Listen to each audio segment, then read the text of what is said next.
ಭಾಗವಾಗಿ ಪರಿಚಯ ಅಂತ ಹೇಳಿದ್ದಾರೆ, ಕಿರು ಪರಿಚಯ. ಅದರಲ್ಲೂ ಮೇಲೆ ಇರ್ತಕ್ಕಂಥ ನಮ್ಮ ಅತಿಥಿಗಳು ಅವರು IAS ಆಗಿ ನಮ್ಮ ಇಲಾಖೆಯಿಂದ ಹೊರಗಡೆ ಹೋಗಿ ಸೇವೆ ಸಲ್ಲಿಸಿ ನಮ್ಮ ಇಲಾಖೆಗೆ ಕೀರ್ತಿ ತಂದಿದ್ದಾರೆ. ಮತ್ತು ಅವರ ವೈಯಕ್ತಿಕ ಸಾಧನೆಗಳಿಗೆ ಸಂದ ಗೌರವವನ್ನ ಪರಿಗಣಿಸಿ ಇವತ್ತು ವೇದಿಕೆ ಮೇಲೆ ಬಂದಿದ್ದಾರೆ. ಮತ್ತೆ ಅದಕ್ಕಿಂತ ಹೆಚ್ಚು ಗೌರವ ಸಾಧನೆಗಳನ್ನ ನಮ್ಮ ಇಲಾಖೆಯಲ್ಲೇ ಇದ್ದು ಮಾಡಿರ್ತಕ್ಕಂಥವರು ಕೆಳಗಡೆನೂ ಕುಳಿತಿದ್ದಾರೆ. ಅವರೆಲ್ಲರೂ ಈ ರಾಜ್ಯದ ಈ ರಾಷ್ಟ್ರದ ಅಭಿವೃದ್ಧಿಗೆ ಶ್ರಮಿಸಿರ್ತಕ್ಕಂಥವರು ನಾವೆಲ್ಲರೂ ಇದ್ದೇವೆ. ಸ್ನೇಹಿತರೆ, ನಮ್ಮ ಕೈಗಾರಿಕಾ ಮತ್ತು ವಾಣಿಜ್ಯ ಇಲಾಖೆಯ ನಿವೃತ್ತ ಅಧಿಕಾರಿಗಳ ಸಂಘ ಸ್ಥಾಪನೆ ಆಗಿದೆ ಮತ್ತು ಇದು ಎರಡನೇ ವರ್ಷದಲ್ಲಿ ರಿಜಿಸ್ಟ್ರೇಷನ್ ಆಗಿದೆ. ಮತ್ತೆ ಬಹಳ ಮುಖ್ಯವಾದ ಅಂದ್ರೆ ಉದ್ದೇಶಗಳಿವೆ, ಅದನ್ನು ಸಹಿತ ಮಾಡಿ ಇಲ್ಲಿವರೆಗೂ ಏನು ಲೆಕ್ಕ ಪತ್ರಗಳೆಲ್ಲ ಇಟ್ಟು ಎಲ್ಲರಿಗೂ ಸ್ಯಾಟಿಸ್ಫೈ ಚಾರ್ಟ್ ಅಕೌಂಟೆಂಟ್ ಸರ್ಟಿಫೈ ಮಾಡಿಸಿ ನಾವು ಅದನ್ನು ಮುಂದೆ ತಂದಿದ್ದೇವೆ. ಇದನ್ನು ನಾವು ಮುಂದುವರಿಸ್ಕೊಂಡು ಹೋಗೋದಕ್ಕೆ ಬೇಕಾದ ಮುಂದೆ ಅಧಿಕಾರಿಗಳು ಇದ್ದಾರೆ. ನಾವು ಎಲ್ಲ ಇದನ್ನ ಆರ್ಗನೈಸೇಷನ್ ಬೆಳೆಸಬೇಕು ಅನ್ನೋ ಉದ್ದೇಶದಿಂದ ಮಾಡಿರೋ ಇದಕ್ಕೆ ನಮ್ಮ ಕರ್ತವ್ಯ.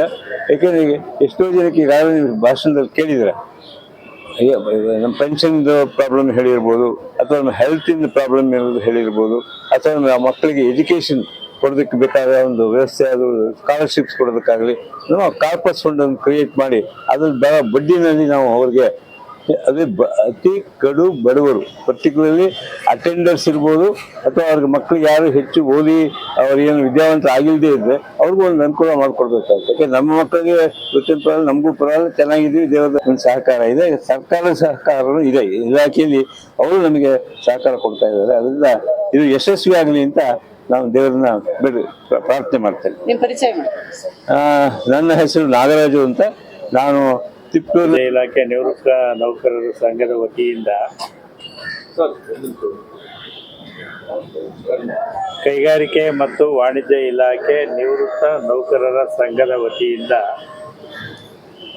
ನಾವು ಈಗ ಹಮ್ಮಿಕೊಂಡಿರ್ತಕ್ಕಂಥ ಕಾರ್ಯಕ್ರಮಗಳ ಅಲ್ಲದೆ ಮುಂದೆ ನಾವು ಕೈಗಾರಿಕೆ ಮತ್ತು ವಾಣಿಜ್ಯ ಇಲಾಖೆಯಲ್ಲಿ ಏನು ಪ್ರಾಜೆಕ್ಟ್ಗಳು ಕೊಡ್ತಾ ಇದ್ದಾರೆ ಆ ಪ್ರಾಜೆಕ್ಟ್ಗಳನ್ನು ನಾವು ಅನುಷ್ಠಾನಗೊಳಿಸ್ತೇವೆ.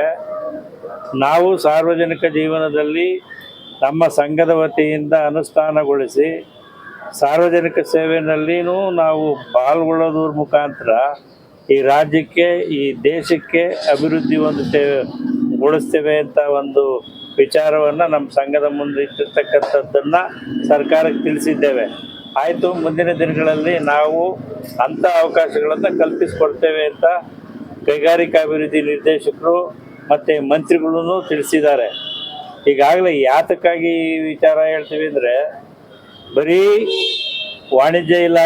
ವಾಣಿಜ್ಯ ತೆರಿಗೆ ಇಲಾಖೆಯಿಂದ ಬರ್ತಕ್ಕಂಥ ಆದಾಯ ಅಥವಾ ಈ ಅಬಕಾರಿ ಇಲಾಖೆಯಿಂದ ಬರ್ತಕ್ಕಂಥ ಆದಾಯ, ಕೈಗಾರಿಕೆ ಮತ್ತು ವಾಣಿಜ್ಯ ಇಲಾಖೆಯಿಂದ ಯೋಜನೆಗಳ ರೂಪಿಸಿ ಅವುಗಳು ಜಾರಿಗೆ ತಂದಿರತಕ್ಕಂಥ ಮೂಲಭೂತ ಸೌಲಭ್ಯಗಳಿಂದ ಆ ಇಲಾಖೆಗೆ ಬರ್ತಕ್ಕಂಥ ಆದಾಯ ಅಂತಕ್ಕಂಥದ್ದು ಯಾರೂ ಗಮನಿಸಿಲ್ಲ, ಯಾರೂ ಅದನ್ನು ಬೆಳಕಿಗೆ ತರ್ತಾ ಇಲ್ಲ. ಅದನ್ನು ನಾವು ಈ ಸಂಘದ ಮುಖಾಂತರ ಹೇಳ್ತಾ ಇದ್ದೇವೆ. ಇವತ್ತು ನಮ್ಮ ರಾಜ್ಯದ ಬಂಡವಾಳ ಹೂಡಿಕೆಗಳ ಸಮಾವೇಶಗಳ ಮುಖಾಂತರ ನಾವು ಹೊರದೇಶಗಳಿಂದ ಬಂಡವಾಳಗಳನ್ನು ಆಕರ್ಷಿಸಿ ಕೈಗಾರಿಕೆಗಳನ್ನು ಸ್ಥಾಪಿಸಿ ಅದರ ಮುಖಾಂತರ ಈ ಈ ರಾಜ್ಯದ ಆದಾಯವನ್ನು ಹೆಚ್ಚಿಸುವುದರ ಮುಖಾಂತರ ಮತ್ತೆ ಉದ್ಯೋಗಗಳನ್ನು ಕಲ್ಪಿಸುವುದರ ಮುಖಾಂತರ ಈ ಇಲಾಖೆ ಮಾಡ್ತಾ ಇದೆ. ಆ ಇಲಾಖೆಯಲ್ಲಿ ನಮ್ಮ ನಿವೃತ್ತ ನೌಕರರು ಸಹ ಭಾಗವಹಿಸ್ತೇವೆ ಅಂತಕ್ಕಂಥ ವಿಚಾರವನ್ನ ಈ ಸಂದರ್ಭದಲ್ಲಿ ತಿಳಿಸ್ತೇನೆ. ನಾನು ಡಾಕ್ಟರ್